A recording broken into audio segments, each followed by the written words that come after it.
E é um tema muito importante. O IP é alvo de debates há muito tempo. Tenho certeza que vamos poder esclarecer vários tópicos. É muito importante para os médicos e para os usuários de IP, que hoje já somam aproximadamente 1 milhão de vidas. Presidente, ontem mesmo eu falei com o presidente da FAMURS, o Paulo Salerno, perguntando se o governo tinha entrado em contato, pedido sugestões para os municípios. Não tinha sido oficialmente feito esse convite para debater sobre isso, uma vez que os municípios, a maioria deles tem dependentes junto ao IP. O presidente do Simers ontem disse que realmente é inaceitável, há 12 anos não se corrige a tabela de médicos, os honorários são extremamente baixos e com isso está havendo uma evasão muito grande de médicos, profissionais, especialistas do IP. Até onde o senhor acredita que essa situação vai perdurar, se caso o governo do estado não acenar com alguma coisa, presidente? Perfeito. Sim, os médicos, como falou o nosso presidente do Simers, ouvindo que é verdade, estão há mais de 10 anos sem reajuste na tabela dos honorários. Os hospitais estão há muito tempo também, o mesmo período, sem o reajuste na tabela das AH da internação. E nós estamos há anos, no mínimo há 5 anos, desde que eu estou aqui no CREMERS, tentando dialogar com as 2 ou 3 gestões que se passaram no IP. Nós temos uma comissão tripartite, que é Sindicato Médico do Rio Grande do Sul, Conselho Regional de Medicina e Associação Médica, onde nunca conseguimos dar andamento. Muitas conversas e nenhuma resolutividade. Sim. Infelizmente, chegou a um ponto que agora os médicos não estão tolerando mais, o IP está querendo crucificar os médicos, estes atenderam por muito tempo o IP sem reclamar. Por exemplo, na pandemia não faltou médico e naquele período os médicos não usaram de uma ferramenta que poderiam expor para aumentar os honorários médicos, porque sabiam da dificuldade, Sim, sabiam dos gastos que teriam com a saúde. E agora, depois de passar da pandemia de mais ou menos 1 ano, estarmos controlados, novamente voltamos à negociação e ouvimos o contrário, né? Uma caça às bruxas aos médicos, onde os médicos do dinheiro do IP consomem menos de 4%. Os outros 95%, quase 96% da arrecadação do IP não ficam com os médicos. Então, nós tentamos procurar o IP, não tivemos sucesso.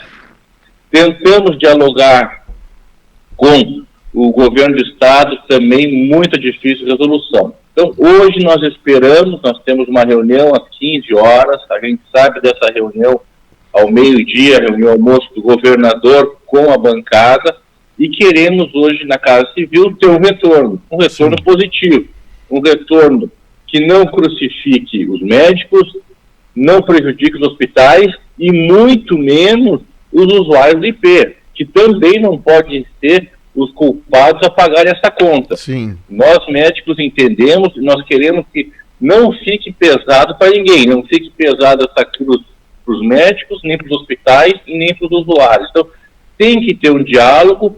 Infelizmente, a posição hoje do IP e do governo do estado é hostil ao diálogo, não quer conversar com as entidades médicas, não quer conversar com os hospitais, porque nós temos uma frente que é a Federação dos Hospitais Filantrópicos, a Federação dos Hospitais Privados, a ANRIG, Simers e CREMER, é uma frente unida justamente para debater assuntos e tentar trazer soluções, e não temos nenhum avanço nessa pauta. Pois é, presidente, eu ontem conversei, não sabia, sinceramente eu não sabia muito a questão financeira, e ontem eu falei com um ex-diretor do IP, e ele nos relatou detalhes assim sobre como é que foi a evolução da dívida do IP.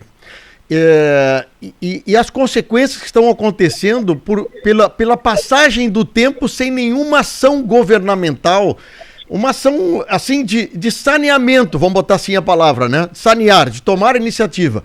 O IP, por exemplo, o IP Previdência, com as reformas que houve no Estado, o IP Previdência pelo menos já tem um horizonte traçado e um futuro muito mais tranquilo para os seus dependentes. Mas no IP Saúde, essas correções, elas não foram feitas e principalmente porque é um assunto muito político. Os governos não querem entrar nesse processo porque há uma necessidade, pelo que ele disse, né, de que haja uma contribuição maior por parte dos associados e seus dependentes para poder equilibrar a balança de receita e despesa no IP. Então, essa decisão política que é o maior problema, não é um problema de não saber financeiramente como resolver. Eu não sei se o Cremeros ou o Simers conhece profundamente aonde está o maior problema desse desencaixe entre receitas e despesa, presidente. Perfeito. Nunca tivemos muitos os números abertos, assim, o que nos passam é o que está no portal da transparência. Mas eu, como presidente do Cremeros, e a médico anestesiologista que atua diariamente nos hospitais, como eu digo, na fábrica tem vários pisos. Eu estou ali no chão de fábrica nos hospitais atendendo os pacientes na frente. E eu vi e vejo e já falei isso. E volto a repetir, nós temos como ajudar o IP a reduzir gastos, porque nós podemos fazer alguns protocolos. Nós vemos onde tem desperdício de material, por exemplo, tem materiais que o IP compra que não são necessários ou até pagam valores acima do mercado, e nós podemos contribuir com isso, tentamos contribuir, porém nunca somos ouvidos. Já tentamos ter as entidades médicas um assento no conselho, justamente nem precisa ser de participativo de votante, mas pelo menos ter de comunicador, de falar o que nós estamos vendo, porque eu acredito, eu como sou médico, estou no chão de fábrica lá, a gente observa muitas vezes situações que o diretor de IP que está lá sentado no seu gabinete, no conforto, no ar-condicionado, não vê lá na realidade. E isso nós poderíamos ajudar. Ao aumento da contribuição dos funcionários, sim ou não, da arrecadação ou dos dependentes, isso teria que ter uma planilha muito mais aberta de gastos, por exemplo, a gente vê os custos. Nós sabemos que a sinistralidade do IP hoje está acima do 100%. Quem não conhece sinistralidade, não é do setor, a sinistralidade de cada R$100 que o IP arrecada, ele está gastando em torno de 120 a 130, pelo que foi nos passados, as informações. Então é óbvio que nós estamos, o IP trabalhando no prejuízo. Hoje em giro o seu prejuízo, pelo que o presidente já tem, falou em torno de R$30 milhões. Né? Mas, é bem isso, né? Uma das opções, sim, pode ser aumentar a contribuição ou um cobrar dos dependentes. Mas eu acredito e volto a falar como falo todo dia. Se nós somente aumentarmos a arrecadação e não trabalharmos em protocolos, não reduzirmos custos, não organizar o fluxo de pagamento, daqui 3, 4 anos nós vamos estar falando a mesma coisa. E eu acho que é muito pesado para os nossos professores, para os nossos brigadianos, pessoas que cuidam da educação dos nossos filhos, pessoas que cuidam da nossa segurança, uma contribuição muito alta. Então, eu gostaria que o governo pensasse muito bem nesse reajuste e fizesse somente se fosse necessário. Esse aumento da alíquota da contribuição. Outro dia o presidente do sindicato, eu não me lembro qual é a categoria dos servidores, diz o seguinte, presidente: se nós tivéssemos tido aumento ao longo dos anos, que os servidores não tiveram, a nova contribuição, ou seja, o aumento ajudaria a diminuir o déficit do IP. Portanto, nós não podemos ser acusados de ser o provocador do déficit. Claro que é isso que eu quero lhe colocar. É um assunto de muitos interesses aí, né? Primeiro, medicamentos de áreas hospitalares, essas coisas sempre tiveram resistência de aumento, sempre tiveram aumento, medicamentos agora aumentou mais 6, 7% e assim por diante. Os médicos, consequentemente, com seus honorários, com toda a despesa que tem, aperfeiçoamento, melhoramento na sua profissão, equipamentos novos, precisa de remuneração para atender melhor. Do outro lado, servidores que não têm aumento. E no outro pé desse assunto, presidente, existe os cidadãos gaúchos que estão a esperar do Estado uma melhor investimento em estrada, em saúde, em educação, essas coisas todas. Então, tem que atentar a entender isso, né? Porque as pessoas que não são hoje abraçadas pelo IP, essas pessoas querem que o Estado, por exemplo, alcance uma escola melhor.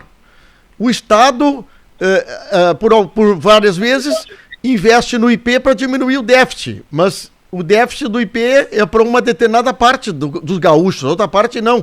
Então, realmente, é um assunto extremamente delicado. O governador hoje reúne a Assembleia, tanto situação como oposição, porque eu acho que ele vai colocar isso na mão da Assembleia Legislativa, em parte, né, para tentar resolver um assunto histórico de problema no IP. Agora, o governador ou dá aumento para o funcionário para poder aumentar a contribuição, ou não tem como aumentar a contribuição do funcionário sem aumento, né, presidente? Perfeito. Talvez vou falar aqui para os nossos ouvintes, muitos não são usuários de IP ou produção, mas como que é hoje o custo de IP? O funcionário, ele retém na fonte do seu pagamento 3,1% e o Estado paga igual valor. Quando o salário do professor, do Estado, entre outros funcionários, aumentam, obviamente que a arrecadação dos 3,1% aumentam consequentemente.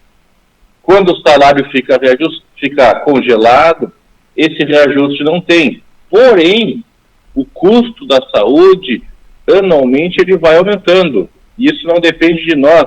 Infelizmente, na pandemia, nós vimos isso, medicamentos que duplicaram, triplicaram de valores, que até foi aberto pelo deputado Dr. Tiago uma investigação para isso, importação de medicamentos, mesmo retirando impostos, aumentou os valores. Obviamente, aumentar essa arrecadação de 3,1% para 3,5% vai impactar diretamente no servidor. O aumento de salário impacta também positivamente no IP, porque obviamente 3,1% de 1.000 e de 1.200, de 1.500 é maior. Cada vez que aumentar o salário do funcionário, aumenta a contribuição do IP e a arrecadação para o gasto. Nós temos conhecimento que tem algumas propostas para serem avaliadas. Eu espero e acredito que a proposta seja positiva para todos.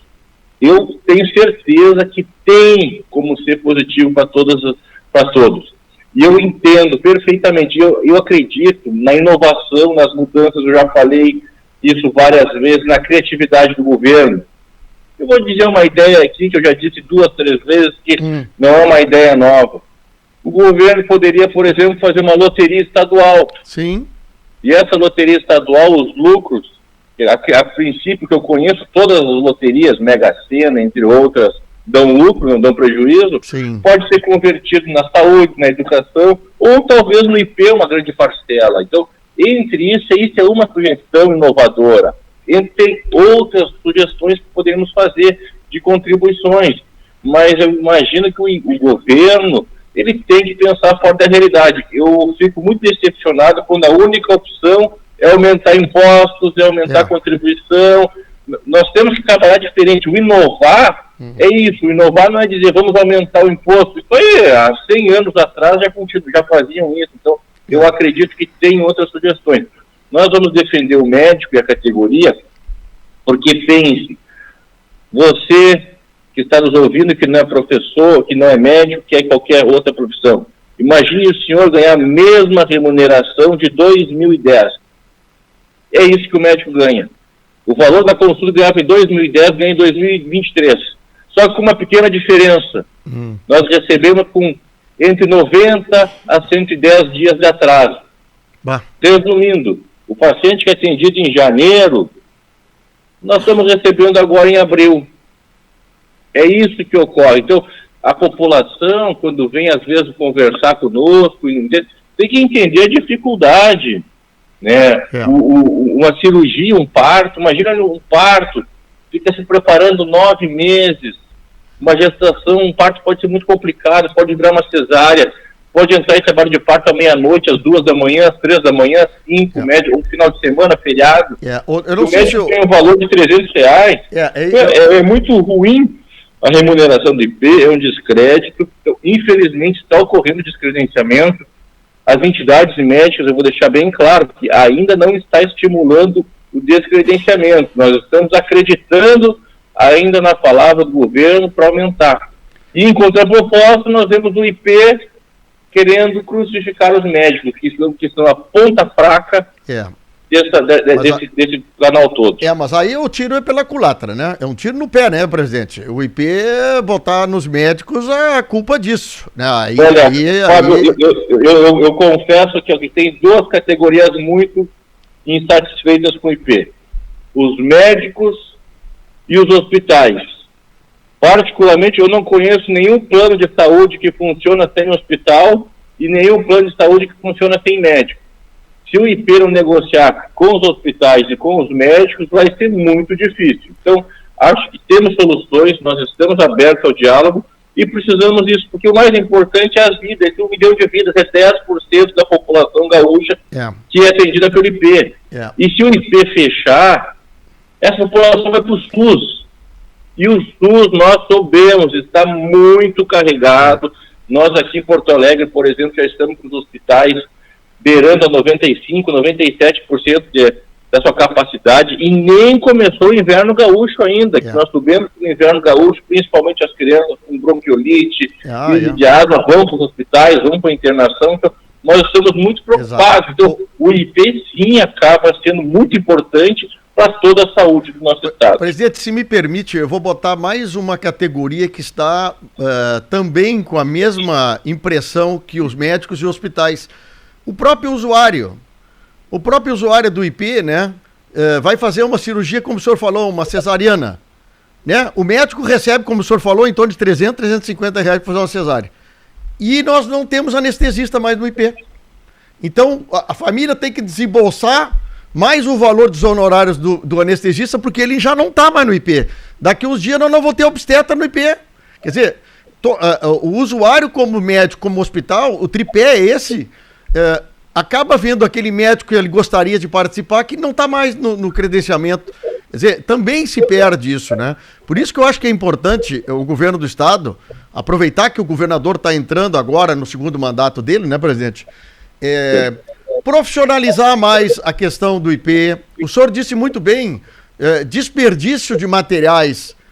Isso ninguém ganha com isso, só quem ganha daqui a pouco é a grande indústria.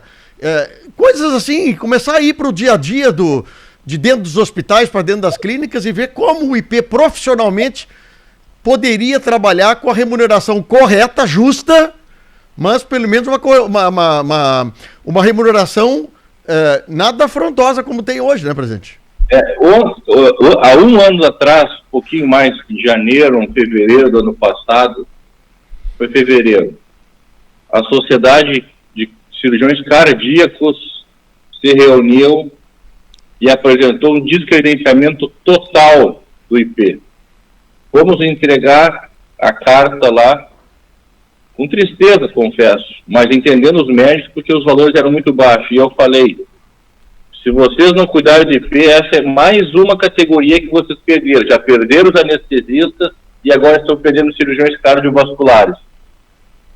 Não deram atenção, agora nós já temos cirurgiões de cabeça e pescoço se organizando para sair, cirurgiões otorrinos se organizando para sair, cirurgiões endocrinologistas se organizando para sair, vascular periférica se organizando. Nós estamos vendo várias categorias se organizando para sair, e em muitos municípios que estão sendo feitas assembleias, os médicos mesmo de diferentes especialidades estão se organizando. Então, os usuários sim vão ser comprometidos, não vão se beneficiar. Se o IP não se organizar, é um triste fim. E eu acredito que a população muitas vezes quer criticar o médico. Não é o médico que está insatisfeito somente. Os hospitais estão muito insatisfeitos. Alguns hospitais de Porto Alegre já reduziram o número de atendimentos do paciente IP. Então isso já é um alerta, porque os hospitais também estão trabalhando no vermelho com o IP. Normalmente a margem dos hospitais no IP era 4%, 5%. Hoje está em torno de 4%, 5% negativo. Então eles internam o paciente IP, muitas vezes dá uma tabela negativa. Então é muita atenção, acho que é um assunto muito sério, com muita responsabilidade, exige a profissionalização. E nós médicos, nós não somos aqui levianos de solicitar aumento por solicitar. Estamos há 13 anos, amigos, 13 anos. É. Eu desconheço uma categoria que fica 13 anos sem aumento e não estava reclamando até o momento então. Então, se eu tiver alguma outra categoria que ficou 13 anos sem aumento, por favor, nos fale, porque daí estão sendo mais coniventes que nós. Então, nós estamos trabalhando sério justamente porque o médico merece ter a remuneração adequada. Eu concordo. Olha, presidente, eu acho que... Bom, eu vou aguardar, eu estou com o jornalista Ayrton Lemos em Porto Alegre, eu estou tentando que ele participe após ou durante a reunião lá do governador com os deputados, para nós ter uma informação de dentro lá da sala que está acontecendo essa reunião. E hoje à tarde, então, os senhores do Sindicato dos Médicos e do CREMERS reúnem-se com o chefe da Casa Civil para ver se tem alguma notícia. Eu não sei se hoje vai ter essa notícia, né, presidente? Mas, pelo menos, o governador tomou a iniciativa, isso que eu achei bom, de chamar a situação e a oposição para explanar o que está acontecendo lá dentro. Pelo menos uma voz única o governador está tentando entre os parlamentares e o governo. Tomara que dê certo, presidente. Isso, perfeito. Nós vamos ter uma reunião hoje às 15 horas. Acreditamos, claro que não, hoje ao meio-dia não vai ser batido o martelo, a gente tem certeza disso. Mas nós queremos pelo menos uma resposta do que está acontecendo, um retorno positivo. Nem falo somente no aumento do honorários médicos, como que vai ser a arrecadação do IP, quais vai ser as sugestões, para assim no segundo momento a gente conseguir esse reajuste tão desejado a nós médicos e aos hospitais filantrópicos e que atendem o IP. Eu agradeço a oportunidade para fazer o amplo debate, sempre foram muito atenciosos aí, os nossos colegas de Camaquã e região. Um forte abraço. Médicos gaúchos, estamos lutando, não é somente essa frente, estamos lutando contra a permanência do Revalida, contra os médicos que não atuaram no Revalida, não realizaram o Revalida, não tem o CRM registrado para registrar nesse país, contra a abertura indiscriminada de faculdades sem ter protocolo. Nós estamos aqui todo dia lutando pela boa medicina, pela excelência da boa medicina, para ter um atendimento à nossa população de qualidade.